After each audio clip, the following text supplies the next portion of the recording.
Secrétaire général des mutualités chrétiennes et qui a la fin de ce thème de campagne. La difficulté, c'est de protéger aujourd'hui les gens du marché, ici. En même temps, on est dans un système de libre circulation, comme vous le savez. Et donc, ça doit venir de l'Europe. C'est tout débat sur la présidence de la Commission. Parce que les socialistes ont... Afin qu'il nous explique brièvement les objectifs de son organisation, les buts qu'elle poursuit. Je cède la parole à Madame la ministre Joëlle Milquet. Bizim birinci önceliğimiz Belçika'da yaşayan toplumdur.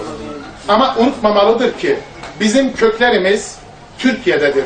Ve Türk hükümetlerinin Avrupa'da yaşayan Türk toplumunun çözülmesi gereken problemleri duyarsız kalmayacağıdır.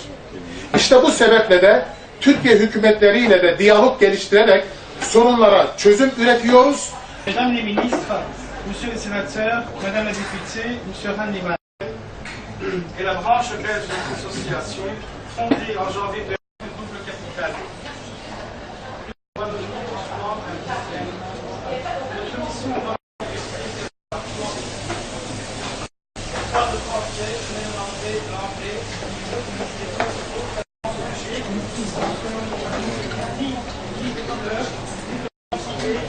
Tu dois prendre des photos, vas-y là. Là, il y a chargeur iPhone.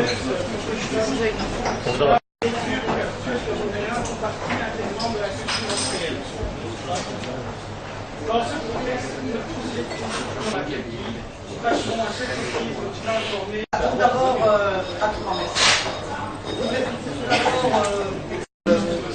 je viens d'une région à Charleroi qui a été confrontée à la tragédie du bois du casier. Donc toute mon enfance, j'ai été élevée dans le drame des mineurs et des personnes qui ont le courage d'aller dans la mine. Donc moi, voilà, ça me touche beaucoup.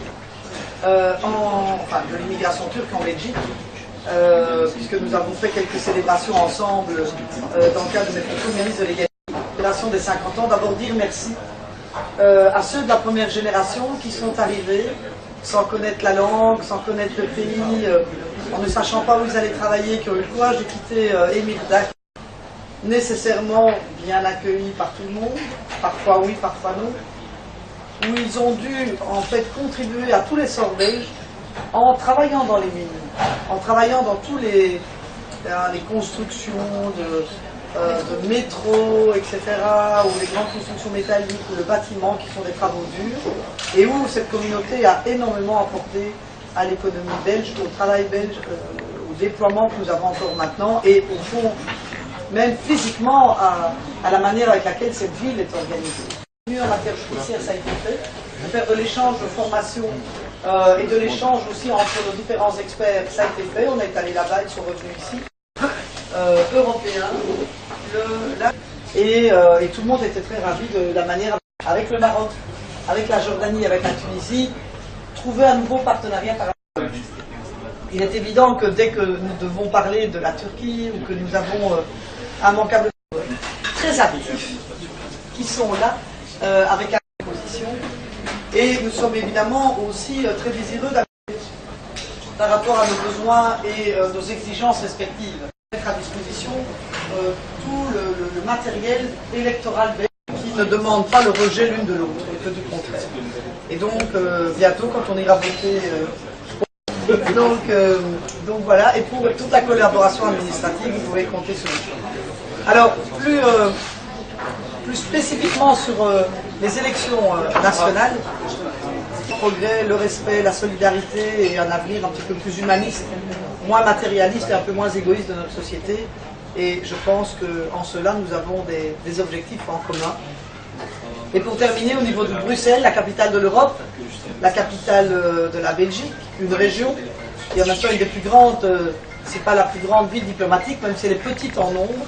Et j'ai déposé plus de 180 interpellations et plus de la commission des affaires sociales, mais je me suis aussi occupée d'environnement, la propreté de tous nos quartiers, la tarification progressive des prix du gaz et de l'électricité, le déploiement du Wi-Fi gratuit à Bruxelles, donc le Wi-Fi à la Grande Place, oui c'est moi, je rigole. Le programme des partis politiques, et ça me fait vraiment plaisir de faire avancer les choses. Là, le parcours d'intégration des primo-arrivants, j'étais une des premières aussi à revenir sur cette question au Parlement bruxellois. Maintenant, on le voit dans de nombreux projets, dans de nombreux programmes des différents partis politiques. Je suis Orhan Liman.